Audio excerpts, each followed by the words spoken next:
So, to finish off our discussion of organic chemistry, let's talk about some additional organic reactions that can occur with now that we know more about functional groups and how to identify them.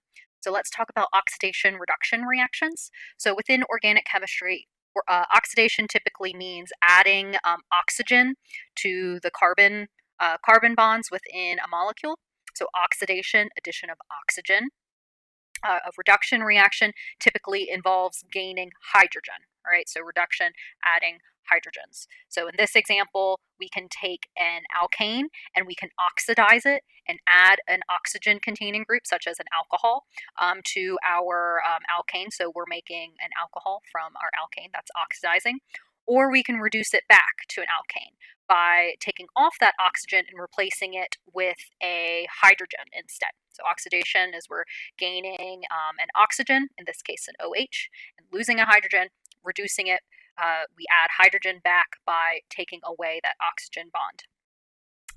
Once we have an alcohol, we can actually even oxidize it further.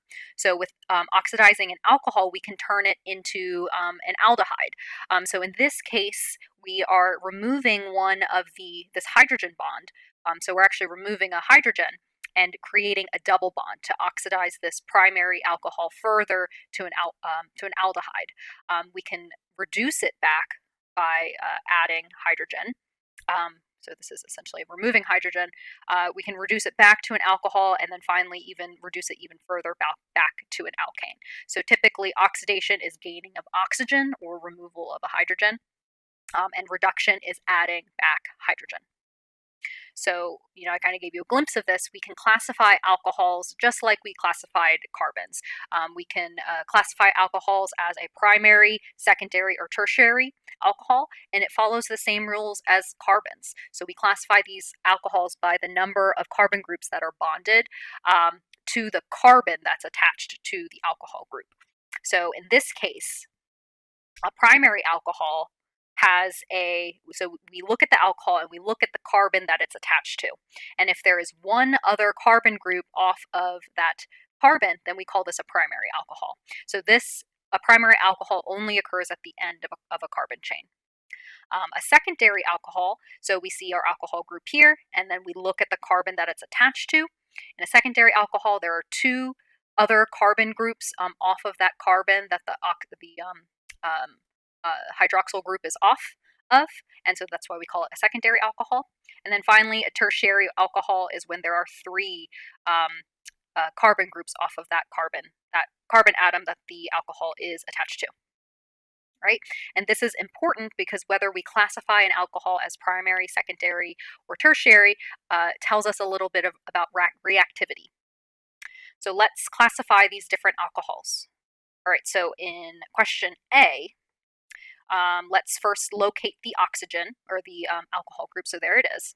So to classify alcohols, we look at the carbon that it's attached to. So it's attached to this carbon.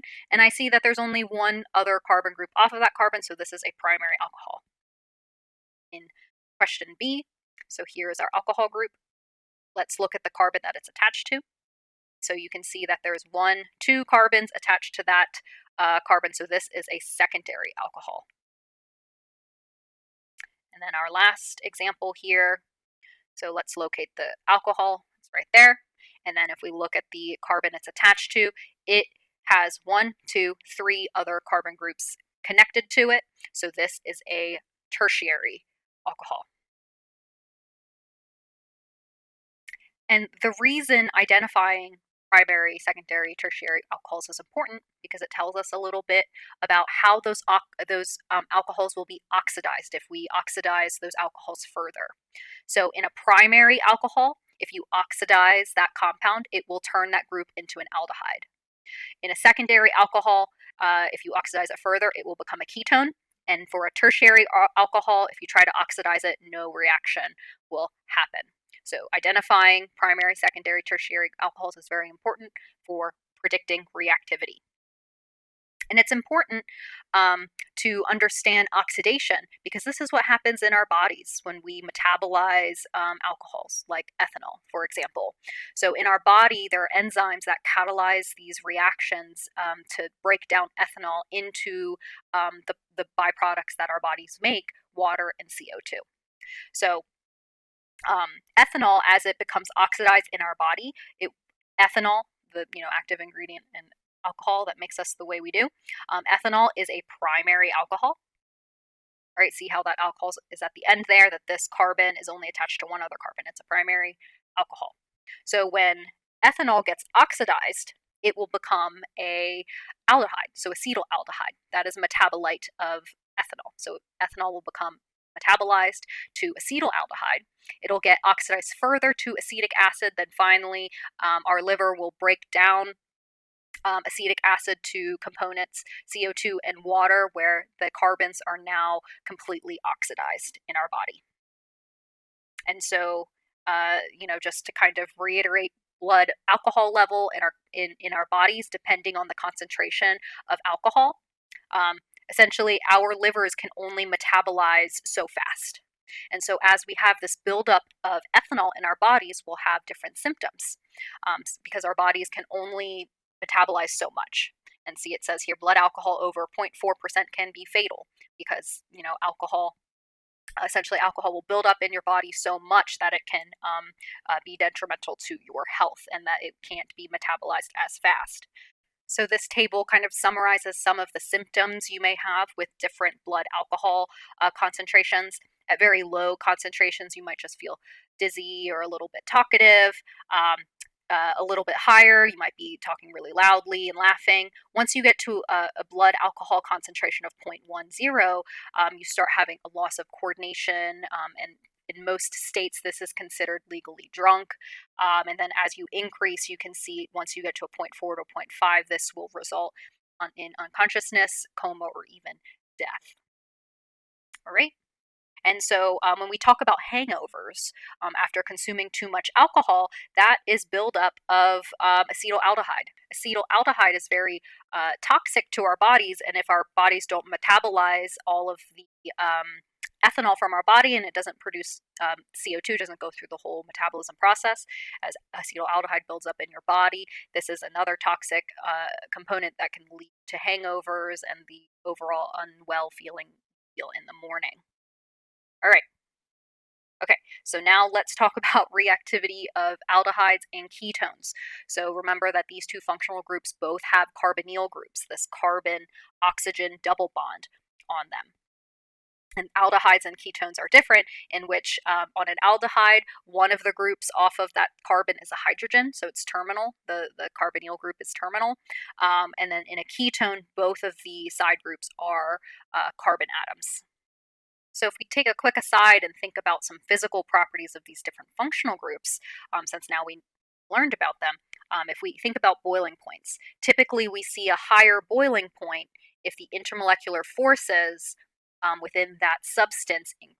The more intermolecular forces, higher the boiling points. So you see here I have a series of ethanol, so this is an OH group.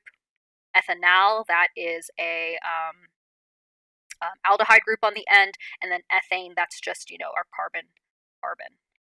So you see here within these three substances, the boiling point increases. So we have an increase of intermolecular forces as we go from ethane to ethanal to ethanol. So ethane is completely nonpolar. So that's what explains the low boiling point of ethane. Ethanal, or once we add a ketone, we oxidize ethane to ethanal, we added oxygen to it. So this ethanal is a polar substance. And because it's polar, that increases the intermolecular forces within the substance, so we see a higher boiling point. And then finally, in ethanol, where we have an OH group on it, so this is a polar substance, but it also has an OH group that can participate in hydrogen bonding. Remember, hydrogen bonding is our strongest intermolecular force, and so we see the highest boiling point within this series. So you can see how we go from completely saturated to an aldehyde to an alcohol, increases intermolecular forces, increases boiling points of these substances. And so some physical properties of aldehydes and ketones, if they're pretty small compounds, they're typically soluble in water. And this is due to hydrogen bonding. Water can actually hydrogen bond to the carbonyl group, the oxygen in the carbonyl group, for these small molecules. So small aldehydes and ketones are typically able to be solubilized in water. So we group together aldehydes and ketones together because they both contain carbonyl groups, and they can react in similar ways with the same types of reagents and things that we do to them. They react this way, they react similarly because they both possess carbonyl functional groups. And those carbonyl groups are actually pretty reactive, and that's why aldehydes and ketones react similarly. And so this carbonyl group, that CO double bond, both those atoms, the carbon and oxygen, are sp2 hybridized. It's flat and it has a trigonal planar geometry. Oxygen is more electronegative than the carbonyl group, so the carbon is more electropositive. So it's actually a polar covalent bond between that carbonyl group. And so what this does is it makes the carbon, the electropositive carbon, pretty reactive. So how do we synthesize aldehydes and ketones? So we make aldehydes and ketones through oxidation of alcohols. We already kind of talked about this before, that you introduce some type of oxidizing agent to an alcohol. If it's a primary alcohol, it will become an aldehyde. And then you can oxidize it even further into a carboxylic acid. And then secondary alcohols, if you oxidize those, it will become a ketone. All right, so here is the schematic for the oxidation to produce an aldehyde and then a carboxylic acid. So remember, we have to start with a primary alcohol. So we can use an oxidizing agent such as sodium dichromate. So this is our oxidizing agent. Oftentimes when we talk about oxidizing agents, or if we just say generally oxidize something, we'll put an O in brackets. So take that primary alcohol, oxidize it, you'll make an aldehyde, and then if you oxidize it even further, you can make a carboxylic acid. You can also use a copper 2+ reagent. This is called Benedict's reagent. All right. So since we can oxidize alcohols to aldehydes and ketones, we can also reduce them back to primary and secondary alcohols. So reducing agents that we commonly use. So reducing, we would typically put an R in parentheses. All right, so we can take an aldehyde, reduce it back to a primary alcohol. So some common reducing agents are hydrogen gas, typically with a catalyst, so we'll have to use platinum. Lithium aluminum hydride is another reducing agent that you can use, and then sodium borohydride is another reducing agent you can use to reduce it back, those carbonyls back to just hydrogens. And so that's an example here. So we can reduce a carbonyl. So in this example, this is a ketone. All right, so this is a ketone. We have our carbonyl between two other carbons. So you can see this is sodium borohydride. So this is our reducing agent. So if we reduce a ketone, it will go back, that oxygen carbonyl will go back to an alcohol and make a secondary alcohol, because secondary alcohols, when you oxidize them, become ketones. So when you do the reverse and reduce it, it will go back to a secondary alcohol. All right, so carboxylic acids. So this is the most oxidized form of a primary alcohol. Remember, carboxylic acids contain that carboxyl group. It's that C with a double bond O and a singly bonded O. Carboxylic acids must be the last member of a chain, of a carbon chain, has to be on the end, because typically there's a hydrogen singly bonded to that single bonded oxygen. And so we can also, with carboxylic acids, we can make derivatives. So I said that, we can have a hydrogen on the end of that singly bonded oxygen. It could be a hydrogen that will give us a carboxylic acid. But if we change the hydroxyl group, this whole group right here, to different functional groups, we can get essentially derivatives of our carboxylic acid. So in this first example, we can make our amide that we already talked about before, where instead of the OH group, it's an NH2 group. So this is an amide. And then, there's the rest of the compound, that R group. We can make an ester. We already talked about these two. So essentially, these are just derivatives of carboxylic acids. So this would be an ester, where this is just some other R group. So instead of OH, it's like an O with a carbon chain on it. We can make an acyl halide. So instead of OH on the end of that carbonyl group, it's a halide. So it could be fluorine, bromine. Or we can make an anhydride. In an anhydride, the end group, instead of an OH, we just put another carbonyl group. So I'll show you what that will look like. So here is our carboxyl group. So instead of a hydrogen, we just put another carbonyl group. So some physical properties of carboxylic acids. They're acids. Wow. So carboxylic acids have fairly low pKa's, that they're quite acidic. And this is due to, that's why we call them carboxylic acids, because they're acidic. That hydrogen, that terminal hydrogen on the end, can be donated pretty freely. And so polar compounds, especially when you mix them with alcohols, form very strong hydrogen bonds. So carboxylic acids are often soluble in water. Carboxylic acids can also form dimers with one another, meaning that they just can hydrogen bond with themselves. So I'll just say that, hydrogen bond with itself. Because that hydrogen can be donated pretty freely. It can interact with another oxygen on an adjacent molecule. All right, so some other properties of carboxylic acids, they typically have very high boiling points, and this is due to the high intermolecular forces present in it. Carboxylic acids are polar and can hydrogen bond, are capable of hydrogen bonding, just like alcohols. So they have very high boiling points and melting points, similar to that of alcohols. And they're very soluble in polar protic, any polar solvents like water or alcohols, and that's due to its ability, carboxylic acids, to hydrogen bond. So they are polar in solvents like water. All right. So if we look at the derivatives again of carboxylic acids, that's when the OH group is different on the carboxylic acid. All of these derivatives of carboxylic acids can have to be made from a carboxylic acid to make a derivative. But we can also turn those derivatives back to carboxylic acids by what we call hydrolyzing it. So we can hydrolyze it back to the carboxylic acid, essentially by just adding water and kicking off that group on the end instead.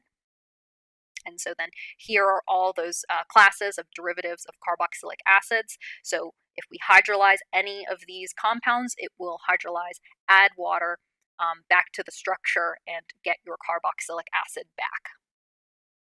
Okay, so let's talk about those derivatives of carboxylic acids. The first one is an ester, where instead of the OH group, it's a carbon chain instead of the hydrogen. And so with esters, you can typically form these compounds with a condensation reaction with some type of acid, with the carboxylic acid, sorry. So condensation of the carboxylic acid with an alcohol. All right, and so in that process, you will release water. So you're essentially taking a total water molecule out of the acid and alcohol structures together. And so esters are very common compounds found in nature and have a lot of uses that we've already talked about. So that condensation reaction occurs, it's a method called Fischer esterification. So it's making of an ester, esterification, making of an ester. So I told you that in order to make an ester, you take your carboxylic acid, take an alcohol, all right, and then you'll get the ester, and then the byproduct is water. So where does that water come from? So that water comes from, so that oxygen and this hydrogen, and then the hydrogen off of the alcohol. And that's where the water goes. So essentially what happens is that the alcohol will react with the electropositive carbon in our carboxylate group, and it kicks off this OH, it grabs this hydrogen, and creates water. And so, yeah, so what's formed, the key bonds that are formed here is the carbonyl carbon and the oxygen from the alcohol. And what you break is the OH group off of the carbonyl carbon, right? And so this reaction requires some type of catalyst in the form of an acid. And so any excess alcohol, typically this reaction is conducted in the alcohol that you're trying to add onto it, and then you add the acid to drive the reaction forward. So you can also undo an ester through a special reaction called saponification. So saponification is the making of soap. Make soap this way. So we can take an ester such as a triglyceride. So this is like some type of fat, like animal fat or whatever. So you can see in this structure that this is an ester, that we have our carboxyl group and we have an R group. This one's special in that there's actually 3 carboxyl groups on it. So all of these are esters. So for to make soap, for saponification to happen, you add a strong base such as potassium hydroxide or sodium hydroxide or lye. So this has a common name of lye or drain cleaner. Is another way you can purchase lye. And so if you add 3 equivalents of lye to this, what happens is that the ester group is essentially broken. All of this is broken. And then once you break off the ester, what you get back is an alcohol. So in this case, glycerol. That's the end part of that alcohol or of that ester. So this is an alcohol. And you get soap, which is just the anionic version of the ester with a potassium cation associated with it. So this is the compound that makes soap. So with this R group, when it's very, very long, the R group is nonpolar. And then this part would be the polar head. And we've talked about the amphipathic nature of soaps, that the polar head can react or can interact with water. The nonpolar tail can interact with, the grime and stuff that you're trying to wash off. And that's what makes soap amphipathic. So saponification, making soap, you add lye or a strong base like potassium hydroxide to some type of fat that will break your ester bonds to make a alcohol and the soap that you're trying to make. Okay, so now let's talk about reactions and properties of amines. So amines have nitrogen atoms bonded directly to the carbons. All right, so amines, these are singly bonded. This is different than amides, right? Because amides are a derivative of carboxylic acids, single bonds. All right, so here we have our amine, right? It's a nitrogen off of a carbon. It's singly bonded. In this case, it also has a carboxylic acid on the other end. So amines, just like alcohols and carbons, we can classify them as primary, secondary, or tertiary. And then this is based on the number of carbon atoms bonded to that amine. So if an amine has 1 carbon atom attached to it, we call it a primary primary amine. If there are 2 carbon atoms associated with the nitrogen, we call it a secondary amine. And then finally, if there are 3 carbon atoms bonded to it, it's a tertiary amine. Okay, and then so within the scope of amines, primary and secondary amines can hydrogen bond. So typically, primary and secondary amines are soluble in water. And so how that hydrogen bonding occurs, this is a tertiary amine. But anyway, we said that nitrogen, ammonia, so NH3 can hydrogen bond because it fits the criteria of hydrogen bonding, where there is a nitrogen and a hydrogen. So nitrogen is nitrogen is electronegative, hydrogen is electropositive, and then there's a lone pair on nitrogen, so this can hydrogen bond. So you can see here, if you put a tertiary amine in with water, that water can interact with that lone pair on the nitrogen group in your amine. If you have a primary and secondary amine just in itself, in one solution, then a primary and secondary amine can hydrogen bond with itself while a tertiary amine can only hydrogen bond with water. A tertiary amine can hydrogen bond with water because there are no electropositive hydrogens on a tertiary amine. Okay, what else about amines? Amines, like ammonia, remember NH3. So amines are weak bases. So weak bases are Bronsted-Lowry concept. They are hydrogen acceptors. They can accept an extra hydrogen. So in this case, methylamine, so this is a primary amine. It can gain another hydrogen atom, or sorry, proton from water to make a methylammonium ion. Or we can take our primary amine, methylamine here, it's a primary amine. Remember, it's a weak base, and we can react it with an acid and do an acid-base reaction where that nitrogen is going to accept one of those hydrogen, the protons off of the acid, and in this case we will make methylammonium, which is our cation, and chloride will be left over. That would be our anion. So this acceptance of a proton is for amines is very important when we talk about amino acids, because amino acids, we know that there's a amine group on it that typically is positively charged, and this is where that comes from, because amines are hydrogen acceptors. It can accept another hydrogen from water, let's say, to be on that amino acid. All right, so now let's talk about amides, another nitrogen-containing functional group. We know that amides are a derivative of carboxylic acids. So there's a carbonyl group, and then that NH2 can be bonded to the carbonyl carbon. So an amide is a derivative of carboxylic acids. And in this case, with acid derivatives, the amides are the least reactive of all of those. All right. So some properties of amides. An amide can form hydrogen bonds, especially with alcohols and other carboxylic acids. And so typically they are very soluble in water because of its ability to hydrogen bond. Amides will also have high melting points and high boiling points due to its increased presence of intermolecular forces, because hydrogen bonding is present, and the presence of an oxygen and a nitrogen, they are polar compounds. So here's the last slide of this lecture. How do you make an amide? So remember, an amide is a derivative of a carboxylic acid, so you must start with a carboxylic acid.